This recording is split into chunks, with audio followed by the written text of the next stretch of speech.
called Operation Thunderbolt. It's one of the boldest, most audacious missions ever attempted. The plan has 3 critical stages. Each man plays a critical role. Stage 1, the journey. They must get a unit of commandos to Entebbe. This is the task of pilot Josh Sharney. Sharney will lead a convoy of 4 Hercules C-130 transporter planes on a 2,500-mile route to Uganda. Entebbe Airport consists of 2 terminals. The hostages are being held at the old terminal to the east. 2.4 kilometers to the west is the new terminal. The plan is for the 4 Hercules to use the cover of night to land undetected on this runway. Sharney must land first. The other 3 Hercules will touch down 7 minutes later with backup and supplies. Sharney has been warned that the runway lights will most likely be off. In other words, he must land virtually blind. This maneuver isn't in the handbook. Now, can you imagine that if the terrorists will be alert, they can start shooting, they can kill everybody in 5 minutes? Stage 2, the transfer. Once the lead Hercules lands, 30 commandos must get to the doors of the terminal in total secrecy. It's a 2-kilometer journey. Over 100 Ugandan soldiers stand guard on the tarmac, outside the terminal, and on the control tower. Muki Betsa comes up with an outrageous idea. They plan to get from the Hercules to the terminal by posing as a Ugandan military escort. Betsa recalls how Amin and his army chiefs are driven about in large black cars, pursued by military jeeps. Ugandan soldiers live in terror of Amin and his generals. When they see such an escort, they let it pass unchallenged. The Israelis are bringing a black Mercedes and 2 jeeps to Entebbe. Incredibly, they plan to drive them straight past the Ugandans all the way to the terminal. Stage 3, the assault. Yoni Netanyahu and a small force will take on the Ugandans outside on the tarmac. Meanwhile, teams of 3 will storm through the terminal doors, eliminate the terrorists, and free the hostages. The next day, in total secrecy, the army builds a life-size replica of the terminal. They handpick commandos for the mission, who rehearse the assault over and over. They must get every tiny detail right, because one mistake could trigger a catastrophe. Defense Minister Perez immediately backs the plan. But it's so risky and unorthodox that he must persuade many members of the cabinet. If we shall fail, nobody will forgive us.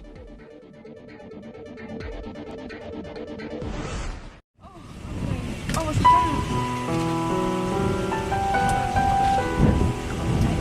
okay, dan.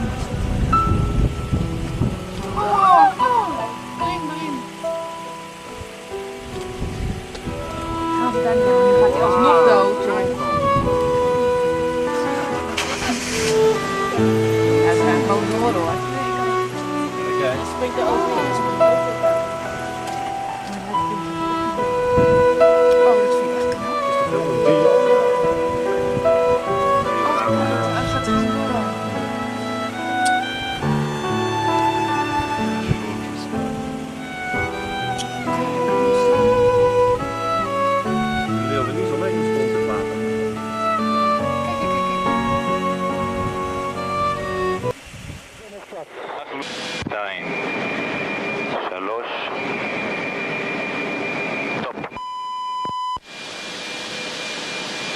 אתה פותח? עוד. כומר נקי, אני על המטרה. גמור.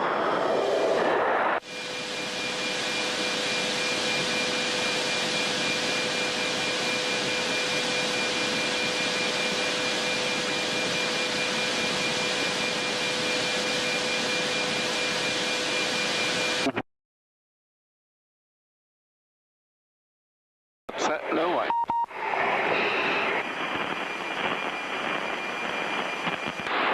שפריע אלפא.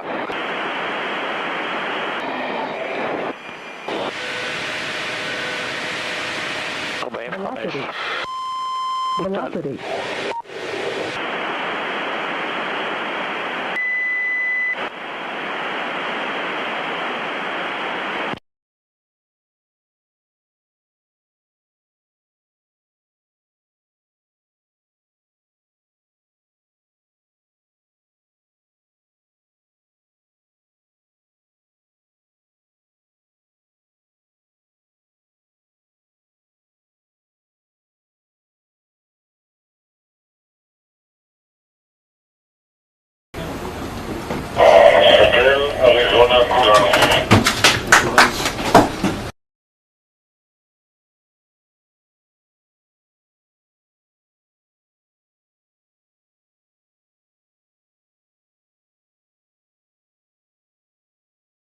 Their daily menus. Their real danger comes from the sky.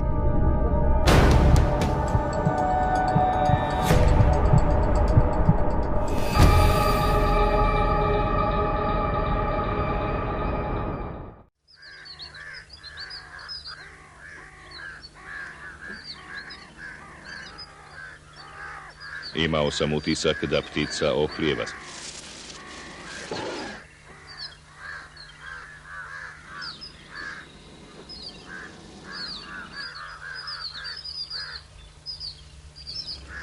Čak ni za orla zmijara, kobra nije.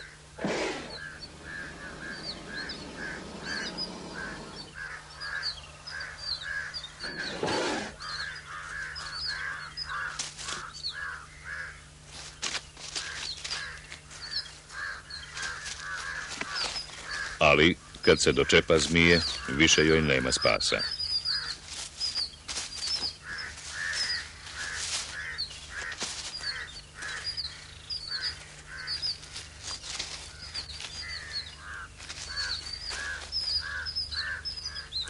Interesantno je posmatrati sa koliko preciznosti ora uklanja kovrine otrovne zube prije nego što počne da je... Who are the men dressed in tennis outfits getting into a Dubai hotel lift with Hamas commander Mahmoud al-Mabhouh? That's what police and intelligence agencies are trying to figure out. A few hours after the CCTV footage was filmed, Mabhouh was murdered.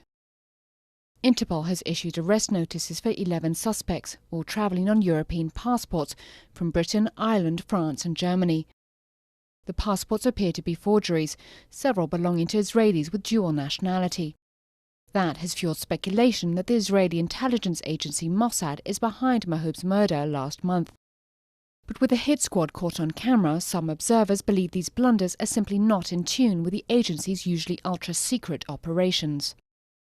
If this person who authorized this information from that anonymous intelligence agency did not know that the police of Dubai has such capability and didn't take this into account, then this intelligence agency is in a deep problem that needs to be checked and investigated. A Palestinian official says that at least 3 Palestinians are believed to be involved in the operation. 2 are already in custody in Dubai. Whoever's responsible, Hamas has vowed revenge for Mabhouh, one of the founders of the Islamist group's military wing. We say to the enemy, Mahmoud will not rest in peace until our Qassam missiles hit his killers. Diplomatic tension is increasing, with Britain, Ireland, France and Germany all demanding explanations from Israel. Intelligence agencies will also be investigating how assassins travelling on forged passports managed to slip through airport security controls at a time when anti-terrorist measures have been ramped up.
Agriculture has been around for what, 12,000 years? But did you know that today there are robots that can pick fruit and sensors that know what a plant wants and when? Here are 7 Israeli technologies that are making farming more efficient and more sustainable. Nitzavim is famous for inventing drip irrigation, a system which drips water directly into plant roots. It significantly reduces water and increases crop yields. Today, they offer sustainable turnkey projects that include high-tech greenhouses and advanced control and monitoring open platform. This open platform wraps up 50 years of experience, put it up in the cloud, use this big data in order to serve every farmer worldwide. Israel recycles over 86% of its wastewater, by far the highest in the world. The Shafdan treatment plant takes raw sewage, filters it again with microorganisms, and cleans it until it is safe to drink. Taranis is an intelligence platform that uses satellite imagery, aerial footage, big data, and predictive analytics to monitor fields and help farmers make the best decisions. We can image a field in a really high resolution, about 0.1 millimeter per pixel. Wow. That means that we can see a tiny insect on a leaf, and then we can train a computer to analyze it and find these insects or weeds or disease and give a farmer a report, and then he can spray according to this report. Just where in his field we can find the weeds, he can apply spraying just there. BioBee uses predatory wasps to control insects as a biopesticide. It thereby reduces the need for chemical pesticides by up to 70%. Groundwork BioAg uses tiny microscopic fungi to help plant roots absorb more nutrients. This increases crop yield with less fertilizer. So the fungus penetrates the plant root. It effectively extends that root in an underground web. The fungus can break down nutrients that are otherwise unavailable to the plant and physically mobilize them into the plant. FF Robotics makes robots with computer vision that can actually pick fruit straight off the trees. Supplant uses big data and sensors to talk with plants to know exactly what nutrients they need and when they need to be watered. With more people on the planet, we need to grow more food with less water and smarter, cleaner processes. This is the next agriculture revolution right here in Israel.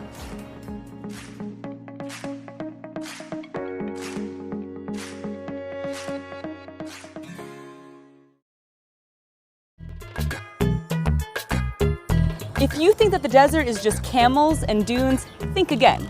The desert is a place where we can and we must grow food sustainably. Dry lands cover over 40% of the earth and are home to over 2.2 billion people.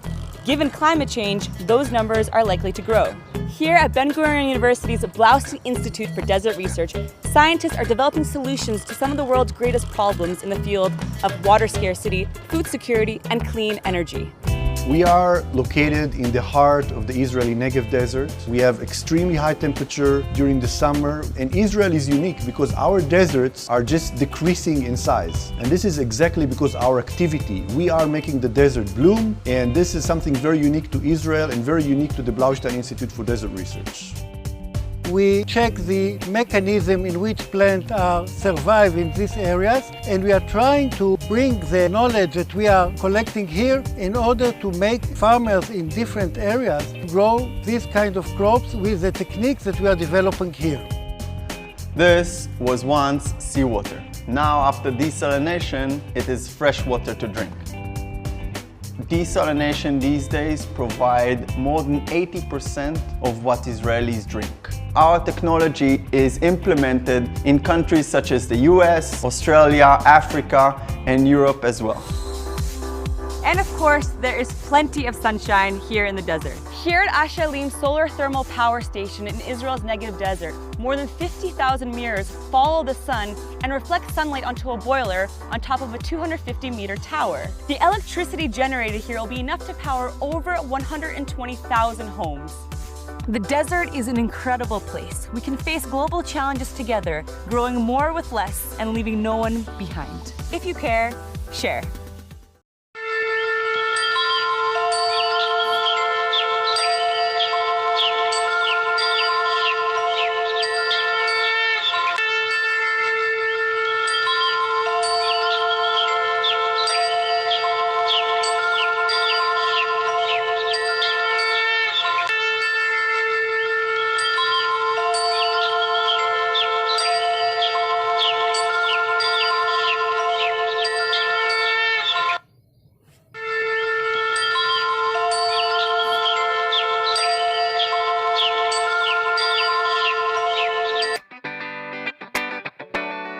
Doctors have been performing surgery for centuries, but surgery in 2019 is a little bit different. Doctors are now relying on robots, lasers, and even augmented reality to save lives. Here are 3 Israeli tech companies that are changing the face of medicine.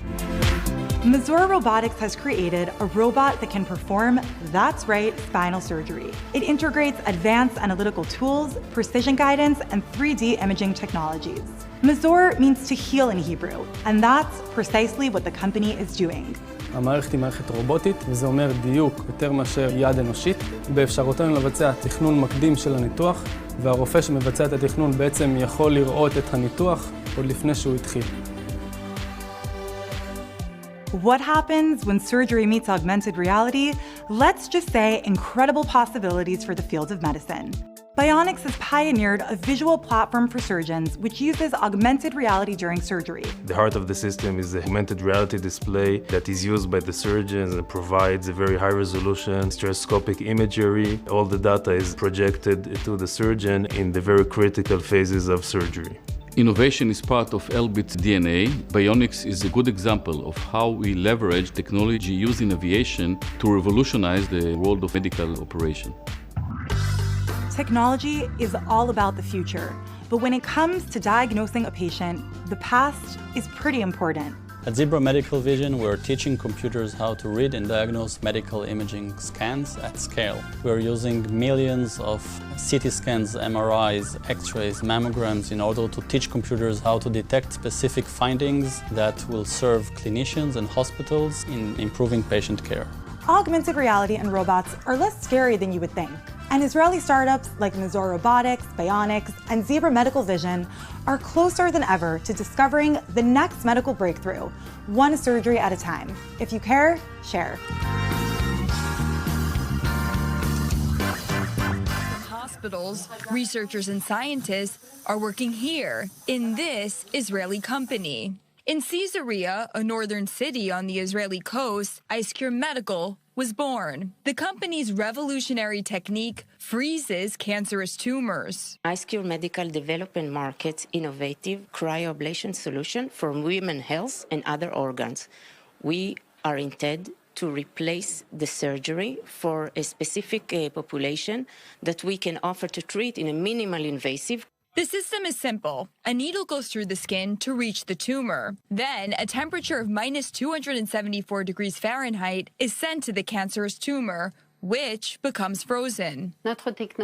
Thanks to our technology, we can freeze tumors from different types and sizes. The earlier the patient is diagnosed, the smaller the tumor is, the faster and more efficient the treatment will be. Once frozen, the tumor becomes inactive. Then, the body performs its natural role, eliminating the dead cell. The human body is capable of eliminating dead cells. It's a natural process. It constantly eliminates dead cells inside. So once the freezing operation is performed, dead cells are eliminated in the coming days or weeks.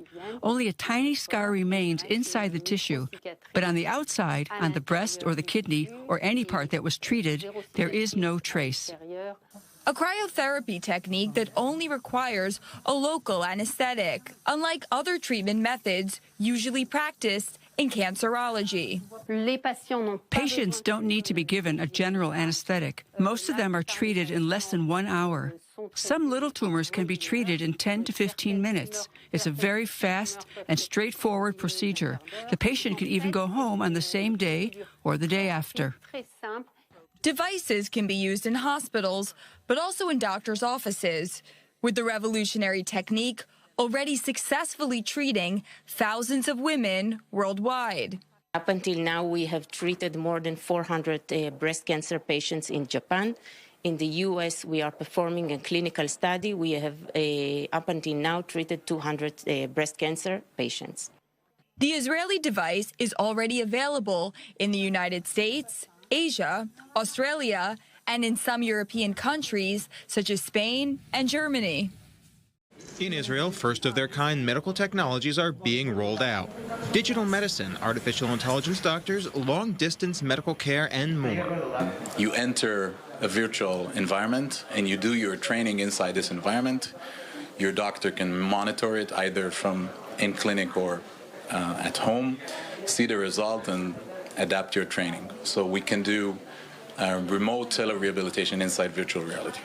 Sheba is the world's first hospital to use virtual reality rehab centers and the ability to customize an environment or training center for each patient. And the key point is that these aren't just clinical trials or lab experiments now. Israel's biggest hospital just opened a new hub to treat patients with this new tech. We develop models in artificial intelligence to predict diseases and reaction to medications. So we work with our physicians, and we work also with the startup companies that bring their own technologies, and we bring their technology to the hospital.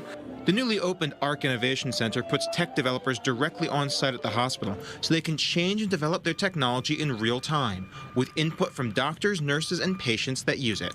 It also puts the newest innovations in the hands of medical staff well before the rest of the market with very new ideas.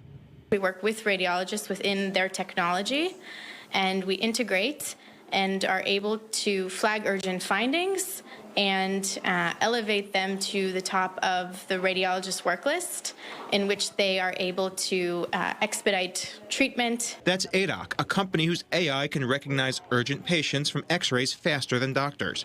These technologies have a theme: individual medicine. No more one-size-fits-all pills, regimens, or treatments. The ARC Center is exploring the world of personalized medicine, treatments made specifically for each patient thanks to big data. The capability to analyze tons of data and to clear it, to cleanse it, and to validate, and to be able to keep and look at relevant data only on a personal level. That's Datos, a digital nurse that can perform remote checkups on patients at home.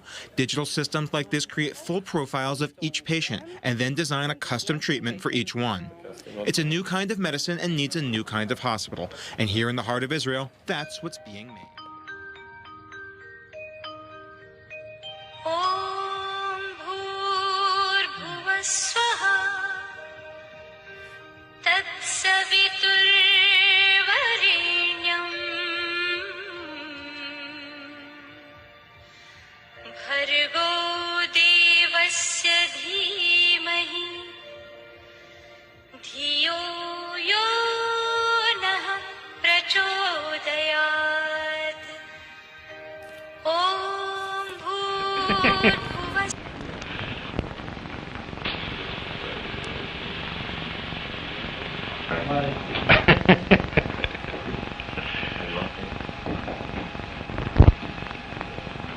We have gathered here in Princeton to serve the cause of the Hebrew University in Jerusalem.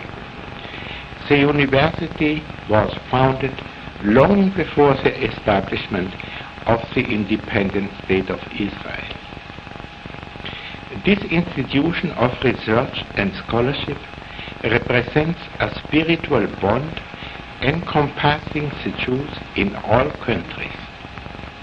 I am grateful to all who followed our invitation. We are grateful especially to Professor Denur, the Israeli Minister of Education, for assisting us in our work. המבט ההיסטורי מגלה כי אלברט איינשטיין היה מעורב בפעילות ציונית ענפה בגופים שונים. פעילות זו מגיעה לשיאה ב-1923, כאשר איינשטיין מבקר בארץ ישראל. איינשטיין מתקבל בארץ כגיבור לאומי וכגאון עולמי. המחויבות של אלברט איינשטיין התחילה כבר שנים קודם לכן, כאשר ב-1919 הצטרף לתנועה הציונית. הוא הפך לבן בריתו של פרופסור חיים ויצמן בהעמדת היוזמה של הקמת האוניברסיטה העברית בירושלים בעדיפות עליונה בפעילותה של התנועה הציונית.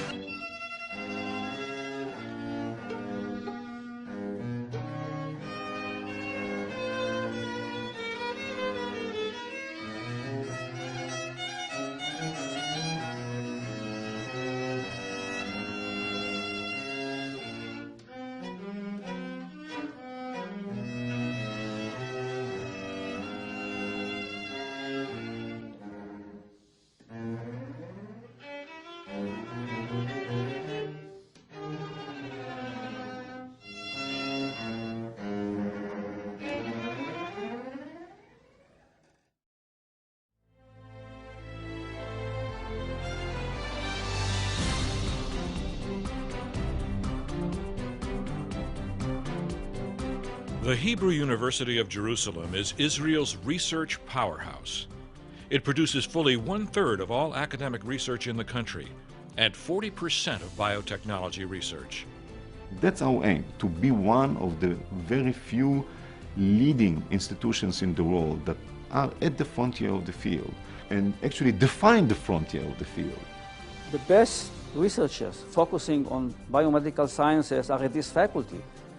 With a legacy of genius bequeathed by the university's founders in 1918, today's faculty and alumni are also world-class, earning 7 Nobel Prizes in just 1 decade.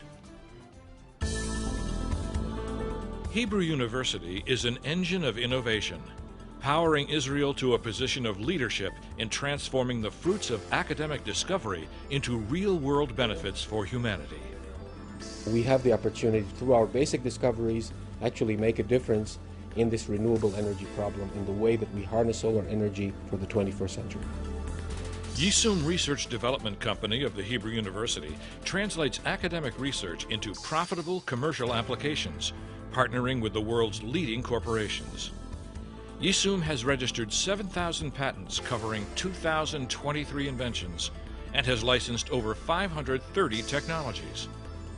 Products created from Hebrew University research generate over $2 billion in annual sales worldwide.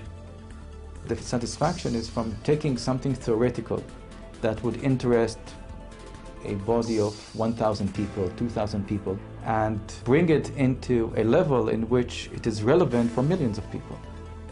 To see that what we do at the end of the day has a real impact on the life of people, on the health of people, of course it's very rewarding. Products pioneered at Hebrew University are helping people live better lives every day. Doxil is the leading cancer-fighting drug in its field, and Exelon brings relief to many who suffer from Alzheimer's disease. Brain research going on today promises to translate to even greater real-world benefits in the future. In the field of DNA methylation, the university, my lab, together with the laboratory of Aaron Razin, are really almost the center of the world. Almost all of the basic elements of this subject were discovered here. My hunch was that if I did the same good work in Israel that I did at Harvard, that it would mean more. And that has panned out very nicely. Agricultural discoveries at Hebrew University not only fed the country, but now make Israel a net food exporter. Most of the world's cherry tomatoes came from a Hebrew University design, and new technology is revolutionizing wastewater recovery in Israel and around the world. Hebrew University's impact is global. Israel is actually leading the world. We desalinize more water and we treat wastewater and reutilize it in irrigation, in agriculture. It's a global problem and also happen in China. So if we can find good solution here, and then I will bring back to China to solve our problem. Since its founding, Hebrew University has been an intellectual powerhouse, creating great ideas and breakthrough discoveries. It was an essential ingredient in Israel's rapid development into a world-class agricultural, medical, and high-technology leader. In the future, it will bring more and even greater gifts to Israel and to the world.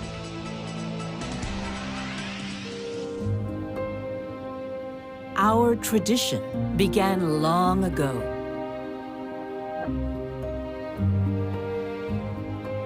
But unlike most traditions, ours was one of breaking from convention. A tradition of challenging. A tradition of reimagining. A tradition of creating knowledge. While some look for what's possible, our approach is a little more unconventional. We can't say we're doing the impossible. We're just unsure where possibility ends. Our work has transformed the way we feed a growing population. Advanced breakthroughs in disease treatments, and created a generation of leaders. For over 100 years, we have reimagined and revolutionized. We have been on a mission to improve the world. For over 100 years and into the 100 next, we will continue to question, to challenge, to innovate, because it is our tradition. Around the Hebrew University's Faculty of Medicine, he's known as Killer Mandelbaum. But you shouldn't be frightened. The nickname is not as scary as it sounds. In fact, it's just the opposite, because Professor Ofer Mandelbaum's research is actually saving lives. The nickname derives from Professor Mandelbaum's investigations of the natural killer cells, or NK cells, in our bodies. We are living in a world full of pathogens, enemies we call them, okay? We are surrounded by enemies. So why are we living until the age of, let's say, 80? And the reason for this is because we have immune system. And I'm working on a specialized cells of the immune system which are called natural killer cells. And these cells are specialized in killing pathogens and all the rest of the enemies that you can think of, bacteria, tumors, parasites, viruses. Professor Mandelbaum and his research team are investigating NK cells in the hopes of creating new cancer therapies, helping women with infertility, and identifying new methods to treat people with AIDS.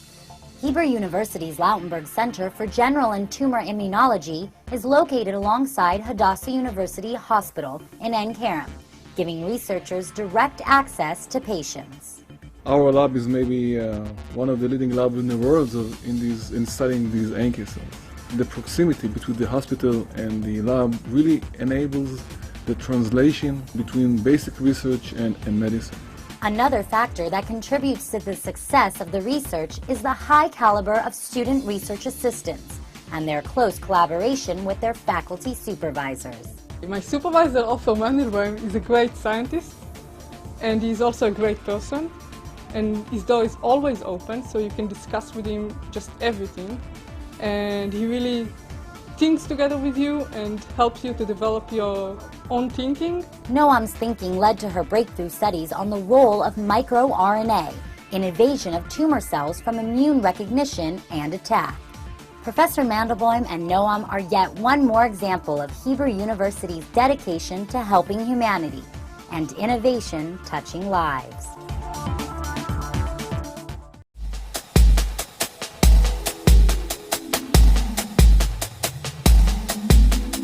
The International Biomedical Sciences program at the Hebrew University of Jerusalem offers research-oriented master's and PhD studies.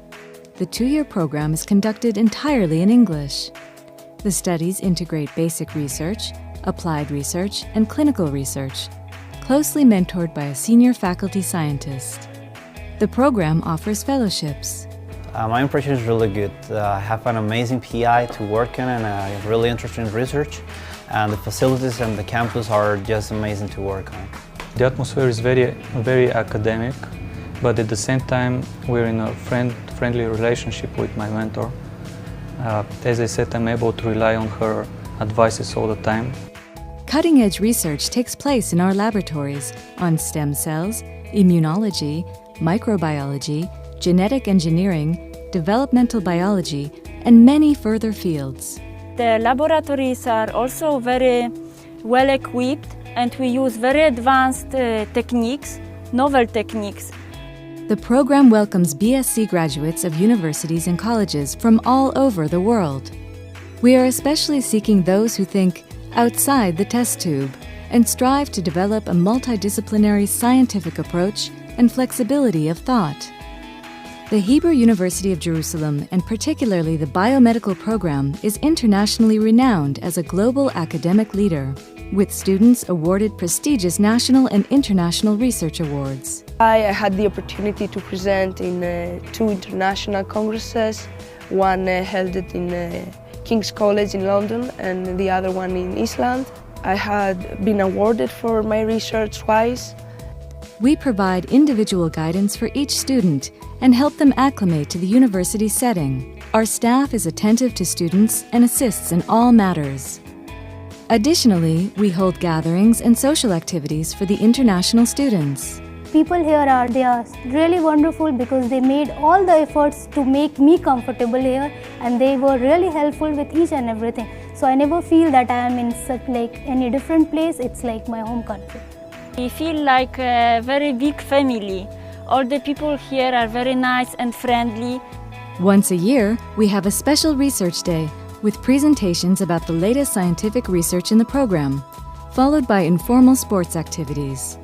Our program offers a cutting-edge science. It's a very challenging program. We offer research on 3 different levels: basic science, applied science, and clinical science. We give personal attention to each one of our students from the moment they contact us, during the stay in the program, and until the graduation ceremony. Studies take place on the scenic En Kerem campus in Jerusalem. Students have the option of living in the dormitories on campus. Jerusalem is an experience of both the sacred and the mundane intertwined, with a dynamic student life on and off campus. Do zobaczenia w Jerozolimie. Espero verlos en Jerusalén. Jerusalem में मिलते हैं. Ще срещнем в Йерусалим. Σας περιμένουμε στην Ιερουσαλήμ.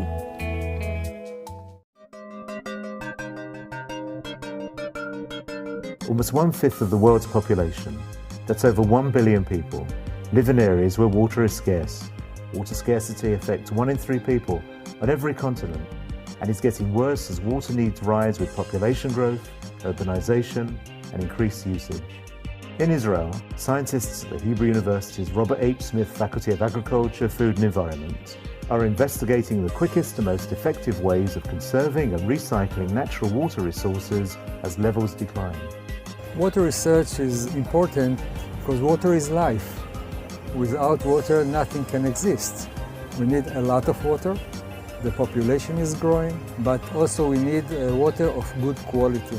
Because of diminishing rainfall, in recent years, researchers based in Israel are learning by necessity not to reinvent the wheel, but to reinvent the water. Israel is a dry area. The natural water resources is not enough for the development of the country. So we need to create more water. So how exactly is this team of scientists going to create more water? By learning how to reuse contaminated water. The best technology to do that is this kind of membrane filtration. Membranes are very thin skin which designs to remove tiny particles from water such as virus, such as waste for nanotechnologies. Since water pollution and scarcity is a worldwide issue, researchers from around the world come to the Hebrew University to learn about water treatments that will be viable and economical for their own regions. All over the world, there's a problem of getting safe water. So in China, we also met this problem. I came to Hebrew University because the water treatment and reuse technology is very famous in the world. After my postdoc, I will bring this technology back to China and to give the safe water to the Chinese people. The Hebrew University's Water Treatment Technology Laboratory, a leading research centre for filtration, treatment and reuse of wastewater, is already making a splash around the world. Its continued research efforts will help to ensure sufficient uncontaminated water for years to come. In order to cope with this, we need chemists, and we need biologists, we need engineers, and the Hebrew University has excelled in those professions. So this is an important task that we are doing here. When you look around you in Israel, people immediately notice our beautiful blue skies. Well, that comes with a price. We're short on water. So what we do in Israel is we reclaim our water. There are 2 major new resources that Israel have developed. One is the reuse of wastewater reclamation. The wastewater is collected from the different towns and cities and neighborhoods to a major treatment facility. During research and development at the Hebrew University, we have been able to take this wastewater, find out how to treat it to a very fine degree, and then it can be distributed to the fields for irrigation. And actually our technology brought us to such efficiency and low cost. So 80% of the municipal wastewater in Israel is being now reused, recycled for agricultural purposes. Thanks to Hebrew University innovations, Israel leads the world in wastewater reclamation, purifying 80% to reuse for crop irrigation. Spain ranks second worldwide, reclaiming only 20%. And then the seawater desalination, where we found out the good and less expensive ways how to take the salt from the seawater and make it good water for drinking. At the Hebrew University of Jerusalem, the process of water desalination occurs through the use of semi-permeable membranes combined with pressure. This process removes salts and minerals, creating clean, fresh drinking water. Third world countries, they need simple technologies. We have developed a slow sand filter that is very easy to use, and you get very, very good water for irrigation. They built a filter like this in Senegal, in Dakar. Hebrew University scientists share their knowledge with colleagues in other countries so that they too have access to purified water for irrigation and drinking. It's not enough to provide technology for the third world countries. You need to provide the education and the skills to their peoples. This is why, for example, here in the Faculty of Agriculture, Food and Environment, we run courses almost throughout the year. So the students come here, they learn, they get the skills, and they go and apply them in their own countries. One of the major things that Israel needs is water. This is a must because the water is life. The Hebrew University of Jerusalem, expertise in water management, research engine for the world, engine of growth for a nation.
भूर्भुवस्वः तत्सवितुर्वरेण्यम् भर्गो देवस्य धीमहि धियो यो नः प्रचोदयात् ॐ भूर्भुवस्वः तत्सवितुर्वरेण्यम् भर्गो देवस्य धीमहि धियो यो नः प्रचोदयात्